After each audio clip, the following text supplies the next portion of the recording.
The Dharma, incomparably profound and exquisite, is rarely met with even in hundreds of thousands of millions of kalpas.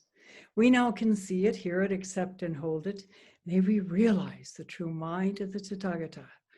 And that's really what practice is about. It's about realizing that mind, making it real in our life. Today is the 18th of July, 2020, and we are close to the end of this Zazenkai here at Mountain Gate. And I'd like to speak now to a question that was asked by someone following the question and answer and the talk through Turtleback Zendo. This is a woman who has clearly experienced trauma, and in her, I guess you could call it anguish, she asked a prominent Zen teacher, a Zen teacher of many, many years. He's been known for quite some decades, actually. And she asked, what about this? And his response, according to what she said, was essentially, you have to have compassion for the abuser. I made a similar mistake many, many, many years ago with my younger grandson, who at the time was about 6 years old. He's now 24, or almost 24. He'll be 24 in September. When he came into the kitchen where his dad and I were, I was visiting, and he was in tears. A neighborhood kid, his age, he and they were playing together with some other kids in their backyard. And this other kid, who was a known bully already at that age, punched him pretty badly in the stomach. And he was, as I said, obviously in tears. And underneath the tears were probably some well-earned rage. And I just leapt over that, as this Zen teacher did with this woman, unfortunately, and said, Will, you gotta look at him. Maybe he's had somebody punch him in the stomach, and he's just doesn't know how to deal with it. Maybe you should have some empathy for him. Well, that wasn't a really great answer. And as I said, it leapt over the reality of the moment, which was that Will was in pain. He was in both physical pain and mental emotional pain. This kid, who had no reason to punch him, had suddenly out in the middle of nowhere punched him in the gut, and it hurt. And he was trying to figure out how to deal with it.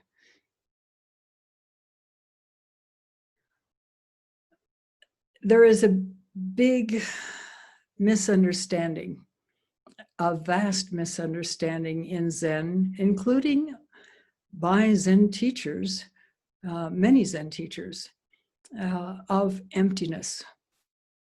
And that's part of what was going on.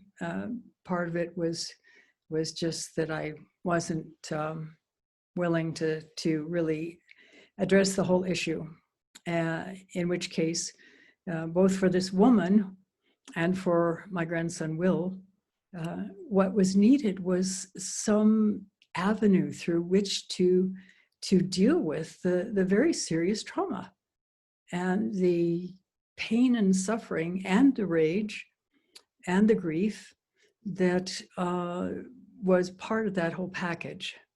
Just to say, well, you should forgive the person, you should, that's pretty lightweight and not appropriate either.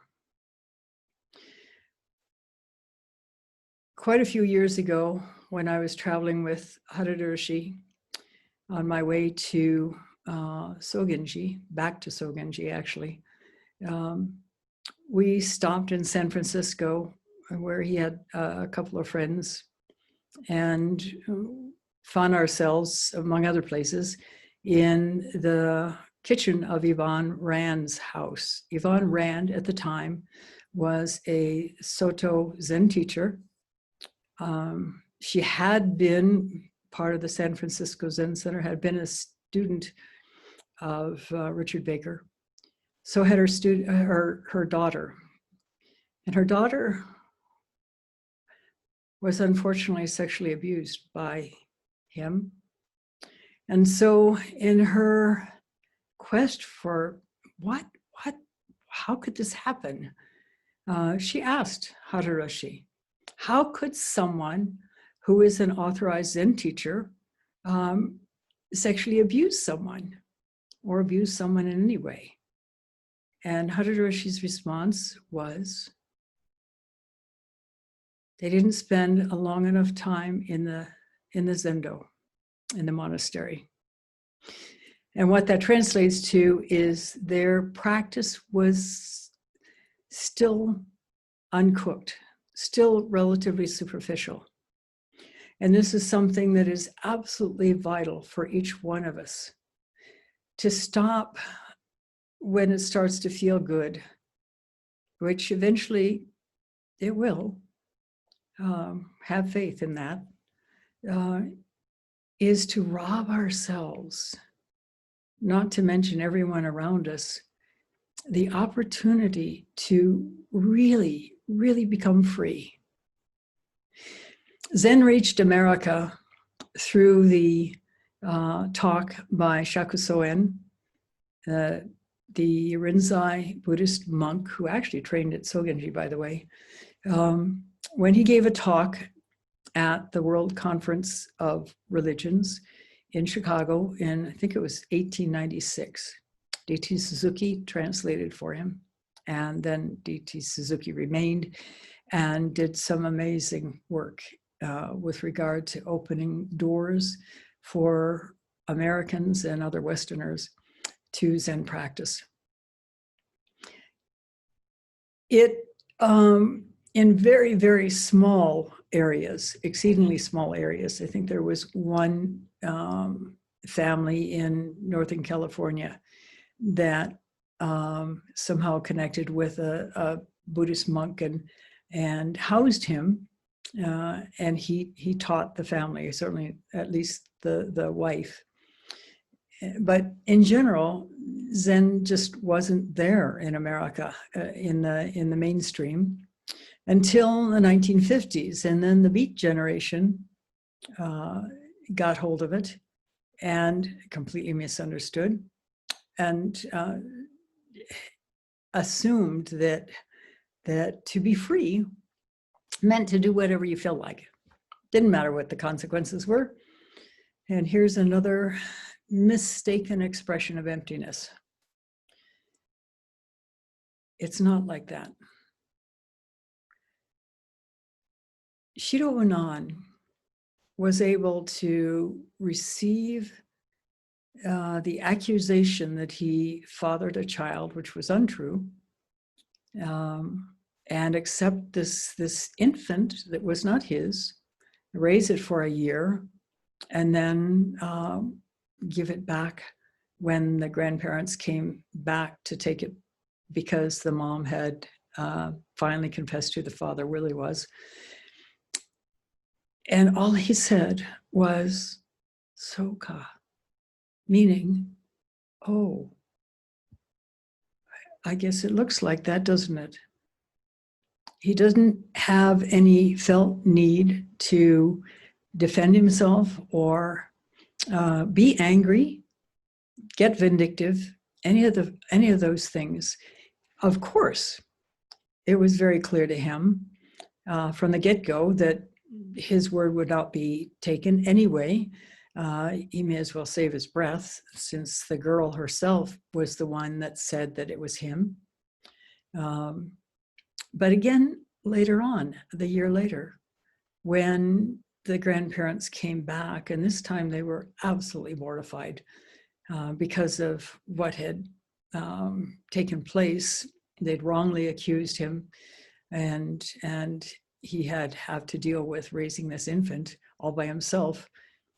for a year, again, he didn't feel any need to defend himself or say, well, you should have realized I wouldn't have done something like that.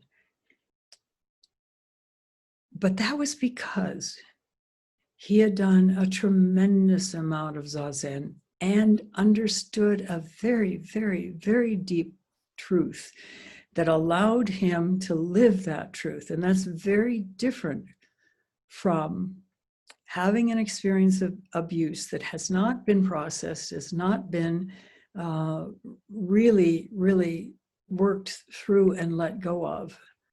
I'm not sure a case of abuse can be thoroughly let go of.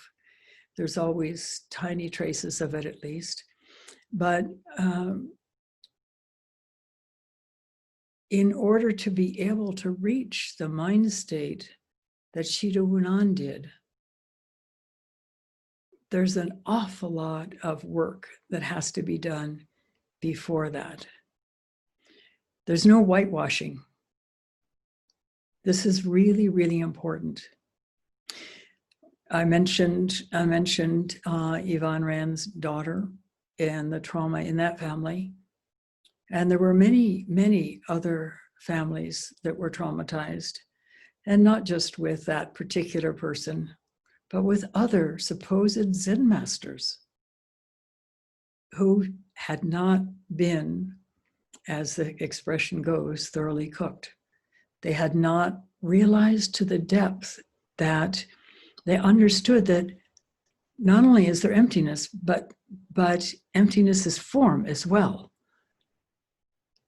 It is stopping way short when we have an experience of emptiness. That's not awakening. That's not at all awakening. As the poem by an ancient master writes, to experience the absolute is not yet enlightenment. To experience the absolute is not yet enlightenment. Yet, unless we have reached a point where we have truly experienced the whole expression of awakening, of which emptiness is only a tiny part and often a very early part. It's important not only to experience the whole range of what constitutes awakening, but then also to work in what Torei Enji called the long maturation, which is to see with each moment of Zazen where our habit patterns of greed, anger, and delusion are still rampant, and where they don't accord with what we have realized through whatever level, and hopefully it's a very deep level, of kensho, which means seeing into. It doesn't mean awakening. It means seeing into the nature of reality. It's not a completed event. Until we have actually brought ourselves to be able to live that truth that we have realized. And of course, continue to deepen our understanding. And this is what the more than 1,700 koans in the Rinzai system are about. It's about taking an initial kensho, expanding and deepening it until one can truly be free. And that means free to express, to live our innate compassion and our innate wisdom, which necessarily has an ethical basis. Someone who is truly enlightened will not abuse. Someone who's truly enlightened will not use, it's all emptiness. There's nobody abusing and nobody being abused, which I have heard so many different times. Or another version of that, which is, oh, he's just trying to teach you. No, that's not ethical. that's not the work of someone who is truly an awakened master.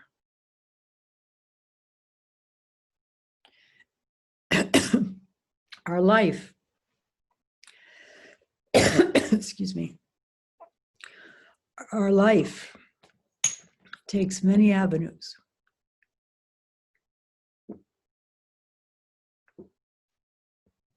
We have many experiences, and I hope that they will be largely positive. This is not an advertisement for a negative experience, but if by chance it comes to you, or it has come to you, then there's an added opportunity, because there's seems to be more motivation to deal with it, to move beyond it, to understand it, to process it. If our life is full of happiness and ease, we're much less motivated to uncover our innate perfection and wisdom. And so pain and suffering can be a positive thing. And this is not to say by any means that we should go out and seek pain and suffering, or that we should excuse it as a means to come to awakening. This morning I mentioned Yonghe Mingyu Rinpoche and his inspiration to leave the monastery and expose himself to life without any assistance. He was born into a family, a very deeply spiritual family. His father was a tulku, which is in the Tibetan Buddhist tradition, someone who's known to be having been examined, and the answers pointed to the fact that that person, well, I don't know if you can call it a fact because there's no way to prove it, but the potential fact that that person, even as a 2 or 3 year old child, is the reincarnation of a former master who's died. Not only that, but Yonghe Mingyu Rinpoche's father was highly regarded as a deeply realized, and by that I mean someone who had made real in his life the understanding that he had experienced. And also his brothers as well. He's got at least 2 other brothers, older brothers, who are also known as tulkus and also are teaching in the Dzogchen tradition in Tibetan Buddhism, which is quite similar to Zen. And he also speaks of the vital importance of presence. So because he had been accompanied wherever he went his whole life, he had an attendant even when he was being trained, and even in his mid-30s, when he is the teacher at a number of monasteries throughout the world, he has students all over the world, still there was someone always taking care of things like buying tickets, ordering his food, and everything else, except, I guess, tucking him into bed at night. Who knows, maybe they did that as well. But at any rate, he was never without an assistant. And he wanted to test himself. He wanted to, there was such a level of comfort in him not having to do a bunch of things that everybody else does have to do for themselves, that he felt that there was much to learn, to grow from, if he went off on his own. And he had to do it quite surreptitiously, because it wouldn't have been allowed. His father when he expressed an interest years before in going on a solar pilgrimage, his father was very enthusiastic about that. His father had since died, and died in an amazingly peaceful way, by the way, as befits someone of his depth of understanding. And so it took a year and a half for Yongam Mingyur Rinpoche to set things into place so that he could disappear. He had to do it without telling anyone. He had to, of course, make sure that his students were taken care of. And I don't know how he did that, whether he recorded teachings or what. But whatever he did, that was of primary importance to him. And then he set off in the middle of the night on with a plan to take a train to Varanasi. He was living in Bodh Gaya, India at the time, which is the seat of the Buddha's enlightenment, and had never had to buy a train ticket. He'd never had to order a taxi. He'd never had to, because you have to, if you're in Bodh Gaya, you have to get a taxi to take you to Gaya, a different town where the trains are. There's no train station in Bodh Gaya. And so right away, when the taxi didn't show up immediately where he thought it would, fear came up for him. So he had the opportunity to work with fear. Then he got to Gaya, to the train station, and ordinarily he would have had a ticket in hand. Somebody, in fact, he wouldn't have had it in hand. Somebody else, an attendant, would have bought it for him and would have kept it and would have accompanied him into the high-class waiting room, where there were fans and clean things and things to drink and so on, and then gone with him into a first-class car, train car, and accompanied him throughout the voyage, taking care of any needs, getting him water if he needed it, getting him food if he needed it, arranging for a night's lodging if he needed it. All of these things had been accomplished by someone else for him his whole life. And so there he is in the train station, and he's not in the fancy waiting room. He has to sit on the platform with all the other people who had not enough money to go any higher class.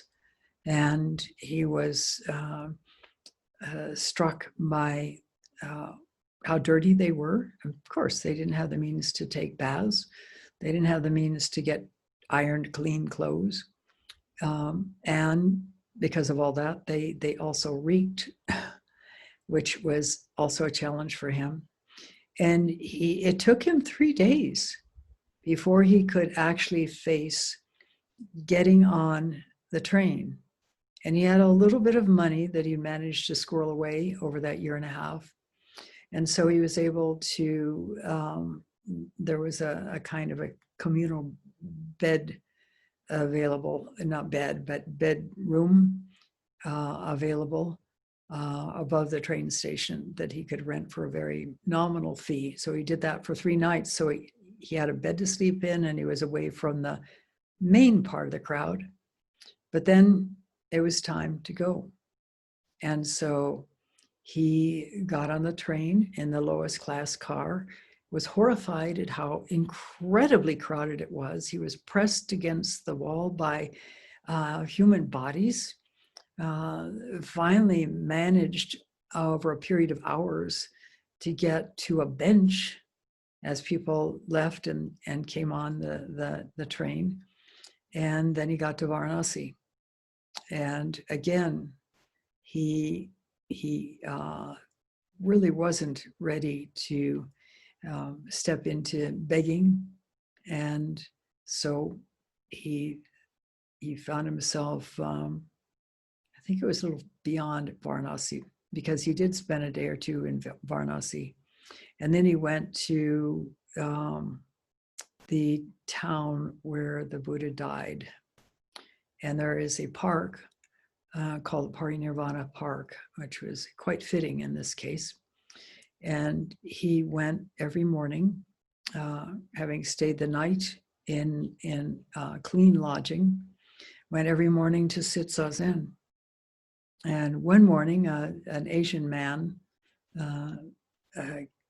came up to him and asked if he was a monk, and he said yes, and asked if he could help him with his practice, because he was having troubles with his practice. So Yongey Mingyur Rinpoche taught him and continued to practice every day there for a while. It wasn't terribly long. I don't remember how many days it was. And finally, he ran out of money. He had been able to, as I said, stay in nice, not high class, but clean lodging and eat in restaurants. But then he ran out of money. So he changed his clothes for the mendicant's garb that he had bought and proceeded to beg for food. He went first to the front door of the restaurant, walked in, and asked if he could beg some food. And they said, wait, no, you either pay for it here or you come back at the end of the night and go to the back door and we'll give you what's left. So, okay. And that's what he did. And after 3 days, he was given food that somehow was tainted. And so what ensued was some pretty violent dysentery. He was throwing up. He had diarrhea, and he just kind of hung in there. He had been doing zazen in a corner of the park where there was actually a water pump not too far away, and I think another temple. It wasn't Buddhist, but anyway. And he just got sicker and sicker and sicker and weaker and weaker and weaker. And finally, he did not have the strength to get up and pump the handle of the pump. And so he was adding severe dehydration to his package and realized that unless somebody came along to help him, he was probably going to die. And he accepted that with his usual willingness to walk into things, which is our practice as well. Walk into our fears, walk into our funky mind states. It doesn't matter. To offer what Tara Brach, who's a Buddhist teacher, termed radical acceptance. We don't have to like it. That's not required. But this is what it feels like. So, okay, I accept that this is what it feels like in this moment. And it's amazing what benefit that can bring forth if we're really willing to open to it fully. And that means feeling it in our body. That means staying out of our heads, because our intellect cannot solve this problem. Our intellect cannot bring us to any level of peace in the midst of it, but tuning in can. In fact, it's an ancient Tibetan Buddhist practice and a modern psychological practice as well. Psychology caught up with it rather late, many centuries later than Longchenpa understood it to be effective. But at any rate, so that's what he did. And a lot of the training for Tibetan Buddhist monks has to do with working on dealing with death, your own death. And so he just tuned in and tuned in. He was very aware of what was going on in his body. He was very aware because he had been taught the whole thing, the stages of dying. He was very aware of each of the stages of dying that he was going through. And he accepted them because what else was he going to do? At one time, he thought that he could, that probably the priest who was in that adjacent temple probably had a cell phone and could call for help. And if he yelled enough, maybe the guy would come out and call for help. And he decided against it.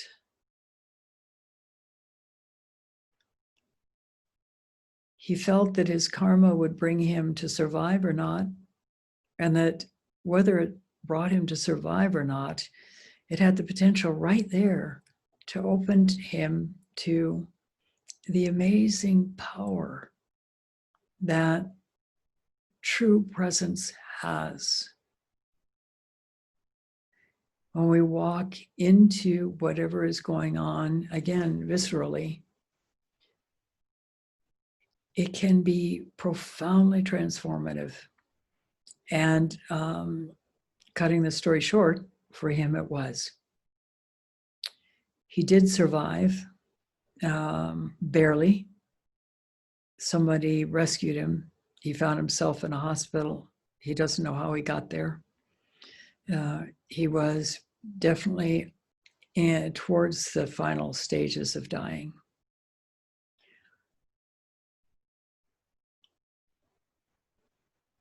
Whatever happens to us, we wouldn't invite in trauma. We wouldn't invite in negative experiences. But to allow ourselves to open to whatever is there in the moment is important, particularly if it's something that we can't escape. And if we've been traumatized, there is this underlying physiological experience that is still caught in our bodies.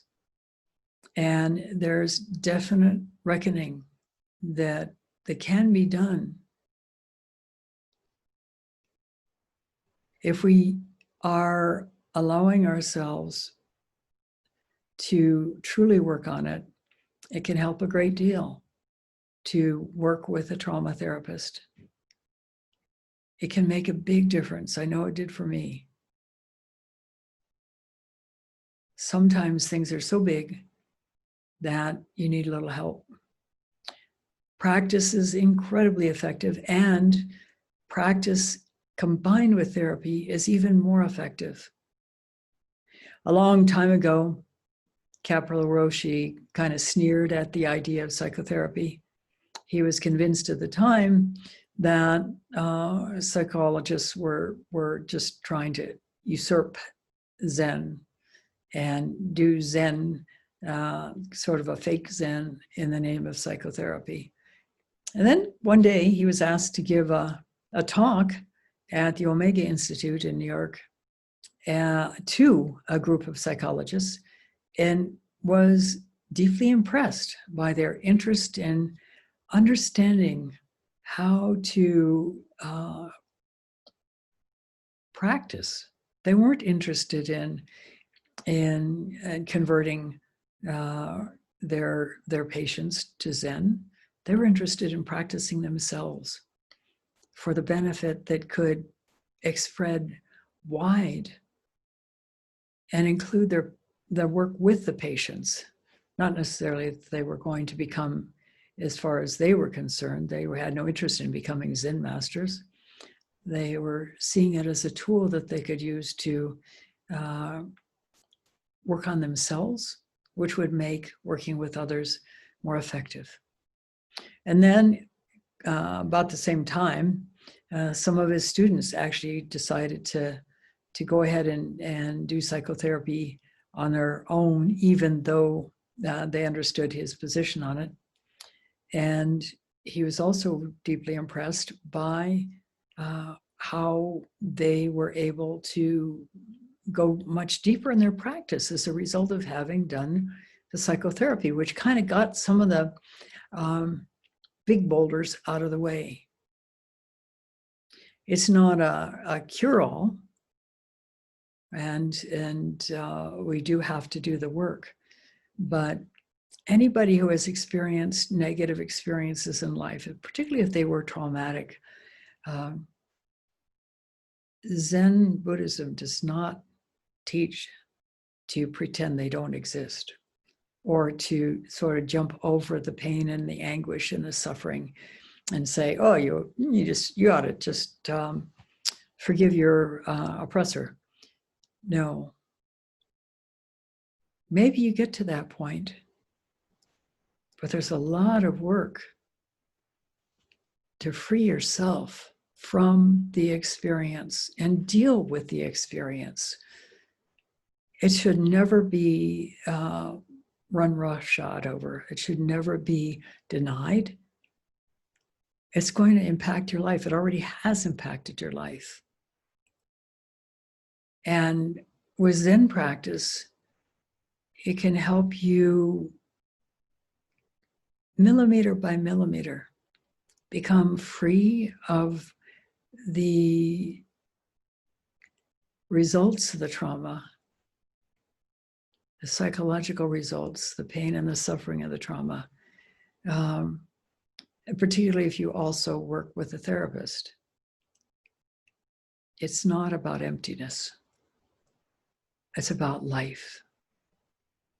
It's about real life and the things that go on in real life and how to work with them through the combination of psychotherapy and practice to free yourself from the burden.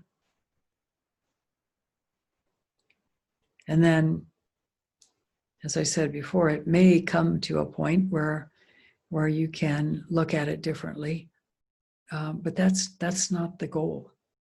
The goal is to process what happened to you so that you can live your best life, as Oprah says, so that you can become at least a little bit free of this horrible things that happened to you. It's not about whitewashing it. It's about walking straight into however you need to work with